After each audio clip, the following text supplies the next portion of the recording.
Bon, bah, bonjour Camille, c'est avec plaisir Bonjour. de te recevoir aujourd'hui au sein des murs de l'ISEG à travers ce live. Donc, bah, ce que je propose, c'est que tu commences par te présenter un petit peu brièvement, voilà, savoir qui tu es pour tous ces étudiants. Ok, bah déjà bonjour à toi aussi, ça me fait très plaisir de faire cette interview avec toi. Alors pour répondre à cette question, je vais faire une présentation très très brève. Donc je m'appelle Camille Potier, j'ai 28 ans. Moi je suis diplômée de l'ISEC, je suis sortie en 2016, major de promo, donc ça fait 4 ans maintenant que j'ai terminé. Et aujourd'hui je suis fondatrice de Faxio, c'est une agence de communication. Voilà, très bref. D'accord. Alors, donc, première question, déjà, c'est qu'est-ce qui t'a amené à te lancer dans les études de communication et de marketing? Alors, la première chose, c'est que je pense qu'un peu comme tous les élèves de 18 ans, enfin 17-18 ans, quand tu es en terminale, tu es un peu perdu au début. Et moi, j'ai eu la chance d'avoir mes parents qui m'ont beaucoup accompagnée sur ce process-là et qui ont essayé de me guider le plus vers les choses que j'aimais. Et j'aimais énormément le contact avec les autres, j'aimais la créativité et j'aimais déjà beaucoup l'événementiel. C'était quelque chose qui me parlait énormément. Donc en fait, naturellement, mes parents m'ont poussée vers ce type d'école-là. Et donc après, j'ai découvert l'ISEG en faisant des salons, en faisant des recherches, quoi, tout simplement. D'accord, donc c'est venu naturellement finalement. C'est ça. En fait, c'était plus quelque chose qui collait vraiment à ma personnalité. En tout cas, c'est ce que mes parents à l'époque me disaient et je confirme encore aujourd'hui. Mais ça m'a beaucoup aidée et c'est pour ça que je me suis tournée aussi vers l'ISEG. Bon, parce que ça remplissait le contrat de communication, marketing, créativité, contact avec les autres. J'avais vu qu'il faisait aussi une partie événementielle. Et je pense que ta prochaine question, ça va être de me demander du coup pourquoi j'ai choisi l'ISEC. Donc je vais te répondre tout de suite. Exactement. Et déjà, le premier point qui était très important pour moi, c'était de voir qu'en fait l'ISEG était déjà un diplôme reconnu, c'était un diplôme d'État reconnu. Et ça, mine de rien, quand on recherche les écoles, ça fait partie des premiers critères qu'en tout cas moi je regardais. Et en fait, après l'ISEC, j'ai trouvé ça très très intéressant parce qu'il y avait beaucoup de projets, il y avait de la théorie, mais il y avait aussi énormément de cas appliqués, beaucoup de pratiques, de travaux de groupe. On me disait qu'on pouvait bosser avec des agences sur des cas très concrets, et ça je confirme, puisque après, en étant rentrée à l'ISEC, j'en ai fait plusieurs. J'ai trouvé ça super. Les intervenants qui nous donnaient les cours, en fait, c'était aussi des professionnels du marketing et de la communication. Donc ça, j'ai trouvé ça vraiment hyper intéressant. En tout cas, c'est ce qui, moi, m'a plu parce que je recherchais aussi une école dans laquelle j'allais pouvoir, certes, apprendre des choses, des fondamentaux et me spécialiser, mais surtout une école dans laquelle j'allais pouvoir aussi tout de suite appliquer ces fondamentaux, ces théories, en fait. Donc l'ISEG m'a énormément plu sur ce point-là. D'accord, donc effectivement, j'allais te demander comment est-ce que tu avais pu vivre finalement cette expérience à l'ISEG, mais que ce soit tant sur les cours, mais aussi comment est-ce que tu l'as vécu en tant qu'étudiant? En tant qu'étudiant, j'ai trouvé ça hyper intéressant parce que, alors moi, j'ai fait tout mon cursus, j'ai fait mes 5 ans à l'ISEG Paris. Il y a beaucoup d'étudiants qui ont fait comme moi, qui ont fait de la première à la 5e année, et en fait, on est tous restés copains. Donc, enfin, sur le côté humain, vraiment étudiant, moi, j'ai adoré, j'ai passé des super moments. À l'ISEG, que ce soit sur les événements qu'on a créés, et puis après, on va dire, tous les événements qui étaient post-école, qui étaient vraiment chouettes, parce que du coup, on a pu vraiment partager beaucoup de choses, et c'est des événements, enfin des choses en tout cas, qui nous ont marqués, puisque tu vois, aujourd'hui, on est toujours en contact. Les uns les autres, on a toujours autant de plaisir à se retrouver, à voir un petit peu comment on évolue chacun dans nos boulots, dans nos carrières, et puis même en perso, parce on est resté amis. Donc moi, c'est vraiment une très très belle expérience. C'est d'ailleurs pour ça que je participe à ce live aujourd'hui, c'est parce que j'en ai gardé vraiment un super souvenir de l'ISEG, et j'espère que les étudiants, en tout cas les futurs étudiants, et même toi qui es étudiante à l'ISEG, tu auras les mêmes souvenirs que moi après, et tu pourras raconter ça à tout le monde parce que c'était vraiment 5 très très belles années. D'accord. Et du coup, pendant un parcours à l'ISEG, il y a des stages. Comment est-ce Ouais. que toi, ça s'est passé pour toi? Alors, il y a des stages tous les ans. Donc, c'est des stages, plus tu avances dans les années, tu le sais, plus les stages sont longs. Moi, le tout premier stage que j'avais fait, c'était dans une start-up à l'époque.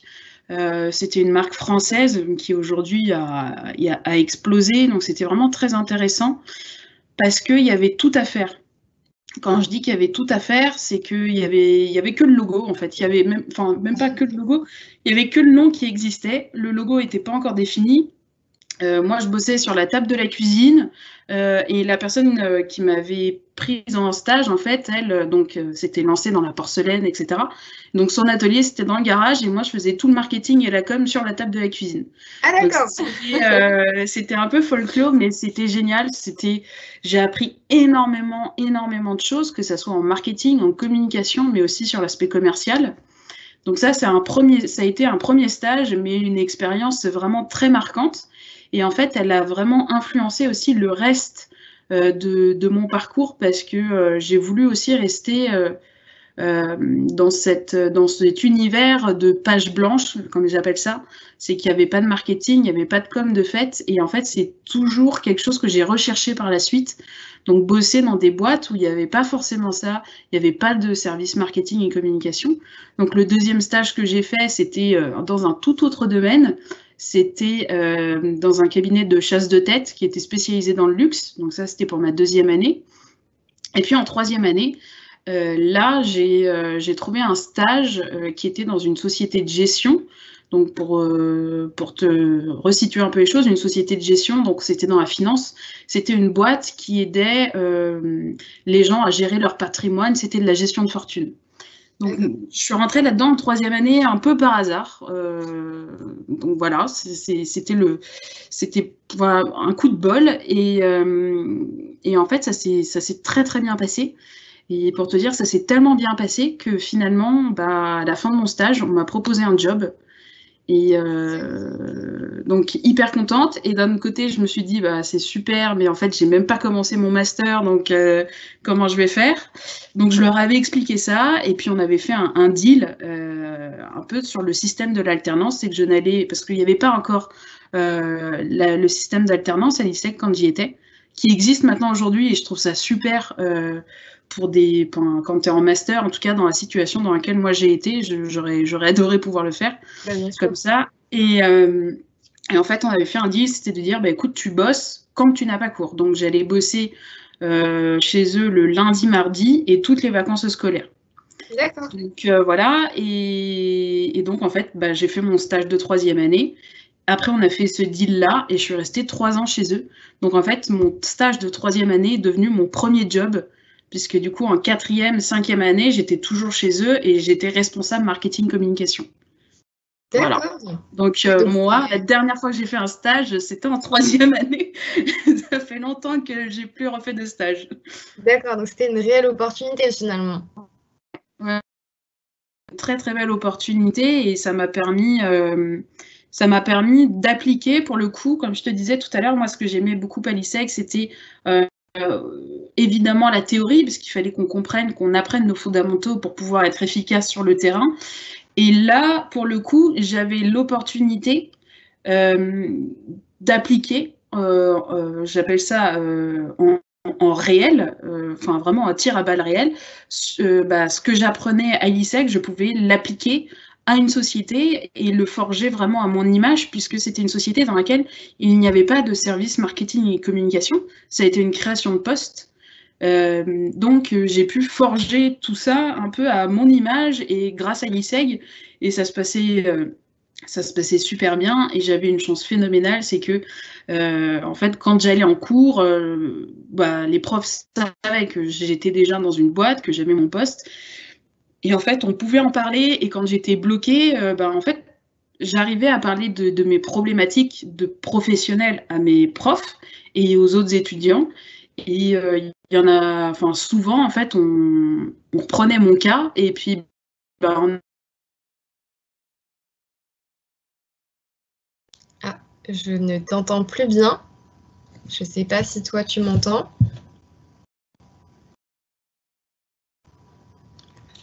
Je ne sais pas. Mais Camille, est-ce que tu m'entends? Je ne sais pas si elle m'entend du c'est tout.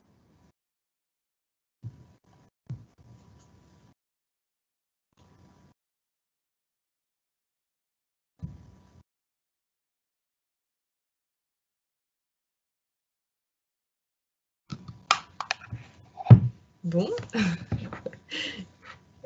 j'espère que ça va revenir.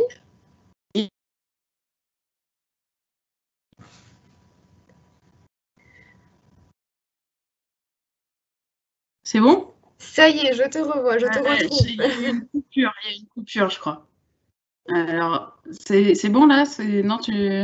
Oui, ça y est, c'est bon, là, je t'entends bien. Et donc, moi, je m'étais arrêtée au moment où tu me disais donc que tu avais de la chance de pouvoir parler de ta création de poste auprès des professeurs et des étudiants, Ouais. en prenant ton cas comme exemple et donc de pouvoir t'aider à résoudre tes problématiques.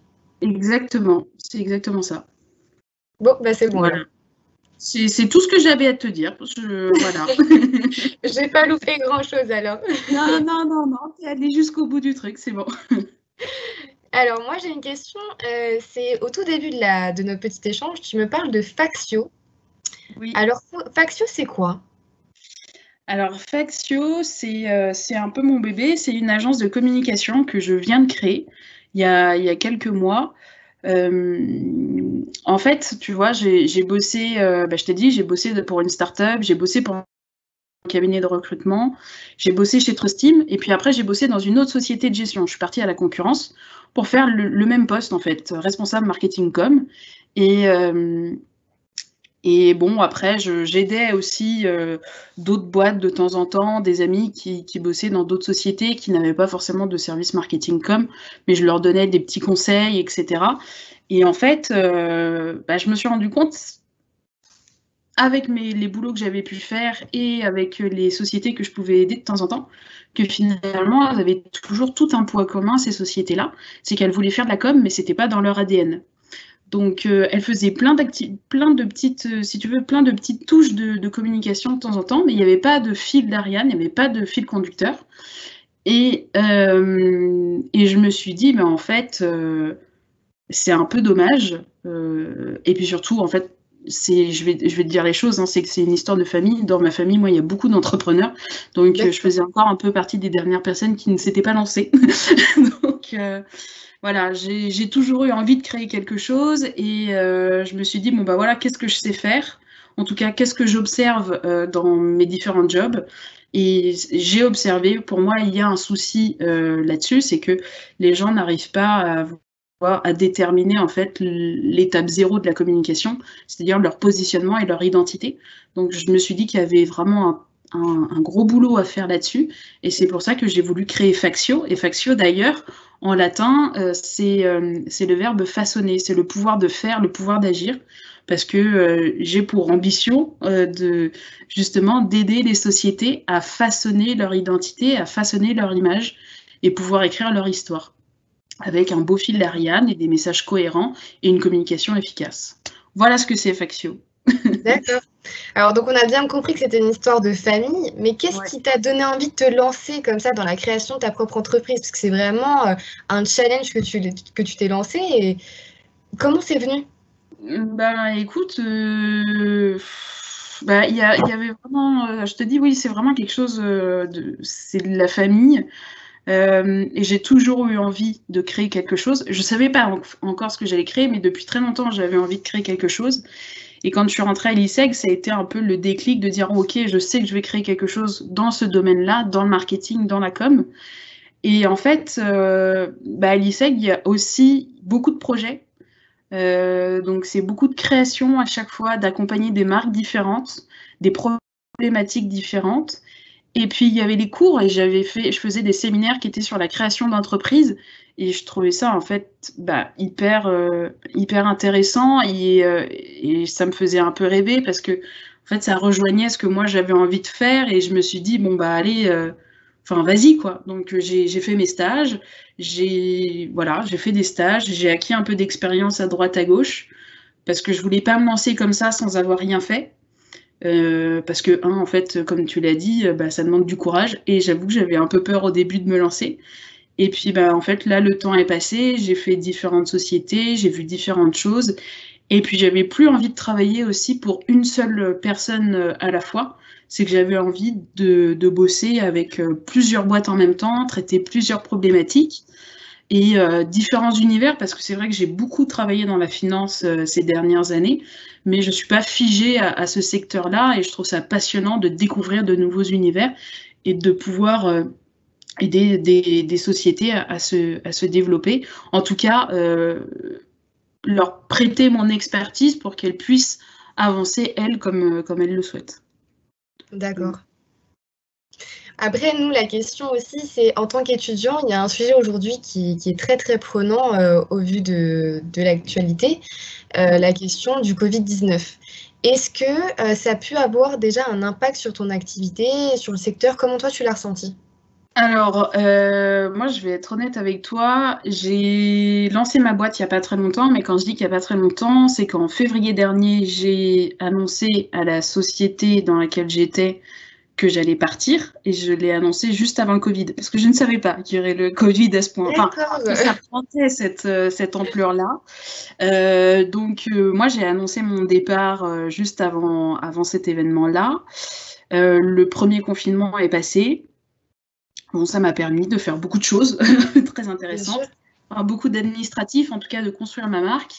Et puis en fait, l'activité a vraiment débuté fin septembre, début octobre. J'avais un peu peur avec le contexte actuel. Je me suis dit, bon, ça va être compliqué, les marques n'ont pas forcément beaucoup de sous. Enfin, c'est des contextes vraiment très particuliers. Et puis l'argent qu'on a en ce moment, on n'a pas forcément envie de le mettre tout de suite dans la communication, parce que c'est un vrai débat aussi, la communication. Tu l'as peut-être déjà lu plusieurs fois, c'est Frédéric Fougerat qui dit mais la communication est un vrai métier. Et c'est une vraie problématique parce qu'on a du mal aujourd'hui à faire comprendre que la communication est un vrai métier et que c'est pas juste un passe-temps. Donc je me suis dit oula, ça va être hyper dur. Et en fait pas du tout. J'ai commencé l'activité officiellement le 23 septembre. J'ai eu un premier contrat la semaine où je venais de débuter. J'ai terminé mon premier contrat, j'ai recommencé avec un autre contrat, puis j'ai recommencé encore avec un autre contrat. Donc j'avais peur, et en fait, fallait peut-être pas avoir peur tant que ça, puisque finalement aujourd'hui, je peux pas dire que ça fonctionne pas, c'est pas vrai. Donc Covid-19, oui, ça fait peur.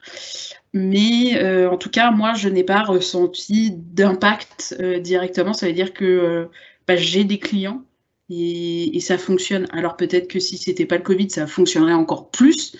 Mais en tout cas, entre ce que moi j'avais anticipé par rapport à ce contexte-là, on est bien au-dessus des attentes. Oui, donc finalement, en fait, c'est un secteur qui s'adapte énormément à son environnement. On développe de nouvelles capacités, on s'adapte énormément finalement.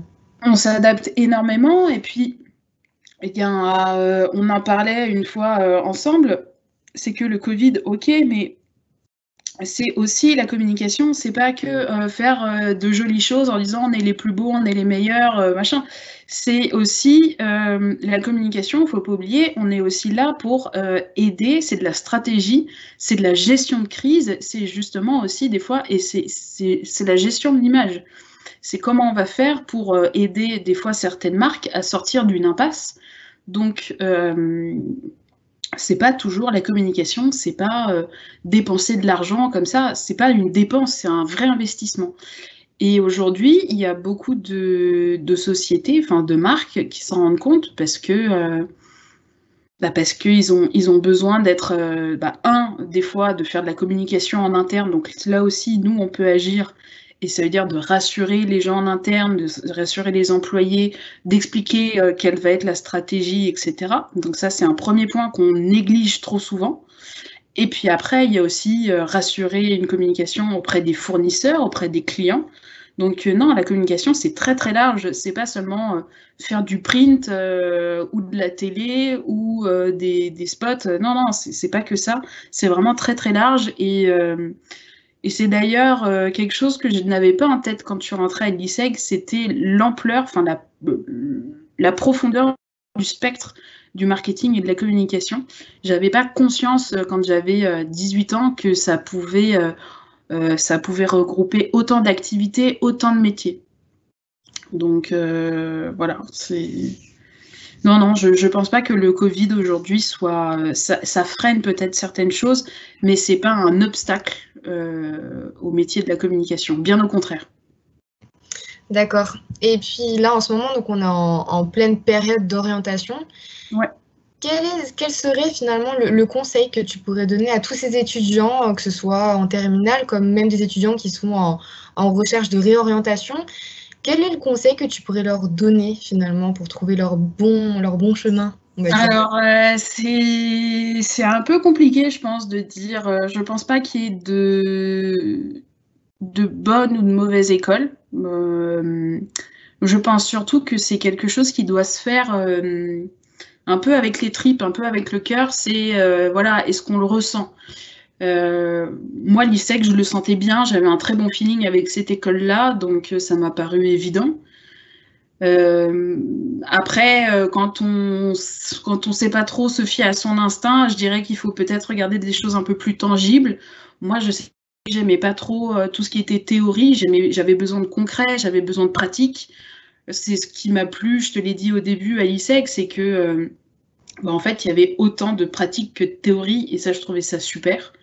On rencontrait plein de monde. Et puis l'ISEG, après, en tant qu'étudiant, il ne faut pas oublier, c'est quand même aussi une super vie associative. C'est vrai. Plein de choses, on découvre plein de choses. Donc voilà, il y a le côté parcours scolaire qui est important. À l'ISEG, il y a vraiment ces 3 années qui te permettent de former un socle très solide en marketing et en communication. C'est ce qui va te permettre aussi de savoir à la fin de ces 3 années si tu vas être un peu plus à l'aise en marketing ou en communication, mais en tout cas, il y a un bachelor quand même qui est délivré au bout de 3 ans et tu peux... Enfin, c'est un bachelor qui est solide, que en tout cas, moi, j'ai ressenti comme solide, parce qu'on avait des vraies compétences, des vraies connaissances à la fin de ces 3 années. Et puis voilà, moi j'ai adoré les profs, j'ai adoré avoir comme prof en fait des pros du marketing et de la com. J'ai adoré la vie associative, j'ai adoré les élèves avec qui j'ai partagé ces 5 années. Donc voilà, moi je n'ai que des bons souvenirs, je ne peux que préconiser le lycée comme école de marketing et de communication. J'ai encore une petite question parce que donc à l'ISEG, il y a 3 ans pour avoir un bachelor et puis ensuite on a 2 ans de master.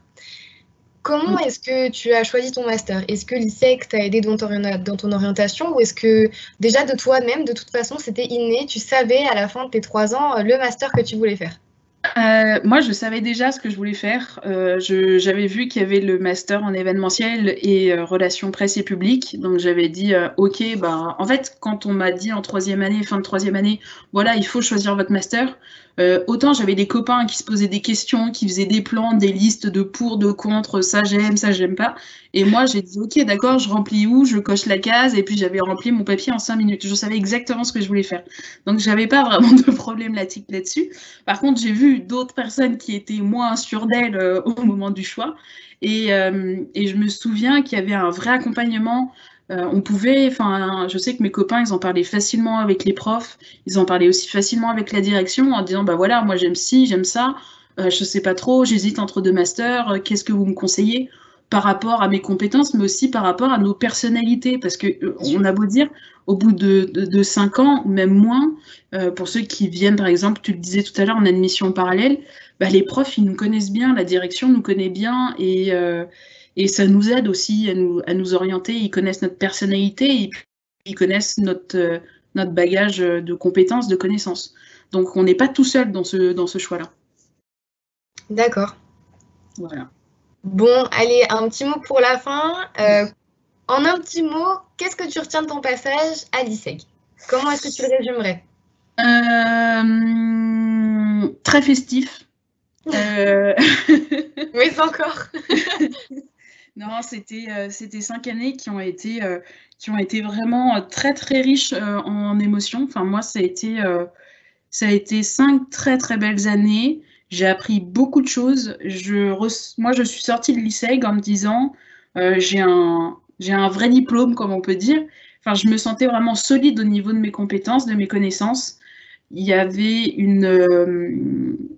Ok, c'est vrai, j'ai pris un master, tu l'as dit tout à l'heure, en événementiel et en RP, mais le fait qu'on ait fait un bachelor très riche, très solide aussi, un bachelor fondamentaux marketing com, bah, je me sentais aussi très polyvalente. Ça veut dire que je n'étais pas vraiment spécialisée que sur mon métier événementiel et relations presse, relations publiques. La preuve en est, c'est que j'ai eu des postes de responsable marketing com. Et là, j'étais obligée de tout traiter, de la conception d'un document au positionnement d'une marque, en passant par les médias sociaux, en faisant des relations journalistes, en faisant de l'événementiel. Donc ça, je l'ai appris. Bon, ok, j'ai appris aussi beaucoup de choses, on peut dire, sur le tas, parce que bah, moi, j'ai eu un parcours un peu particulier en accédant tout de suite à mon premier poste en 3e année. Mais je me suis pas sentie on va dire, je me suis pas sentie fébrile devant le poste parce que je savais que derrière, j'avais aussi des compétences, des connaissances que j'avais acquis pendant mes 3 premières années. Et ça m'a permis aussi d'avoir un éventail, un panel de compétences sur différents métiers qui était solide. C'était pas seulement survolé, c'est que je pouvais aussi rentrer dans chaque métier. Donc non, c'est quelque chose que je retiens vraiment de l'ISEG. Et puis oui, je te dis, très festif, une vie associative, des copains. Enfin, moi, j'ai beaucoup fait la fête, mais, mais ouais, j'en garde de très très beaux souvenirs. J'ai de très bons souvenirs aussi avec les intervenants qui nous faisaient les cours. Et voilà, quoi. Non, c'est que des bons souvenirs. C'était 5 très belles années. D'accord. Bon, bah, merci beaucoup Camille pour cet échange. J'espère que ça aura rassuré et donné envie pour ce choix à certains. En tout cas, le mien, ça me l'a conforté. Il y en a moins une qui est convaincue, c'est ça. Je te remercie ça m'a fait très beaucoup. plaisir. Merci beaucoup. Et puis, bah, du coup, belle évolution à ton entreprise Paxio. Et puis bah, à très bientôt. Merci et bientôt. Au revoir. Au revoir.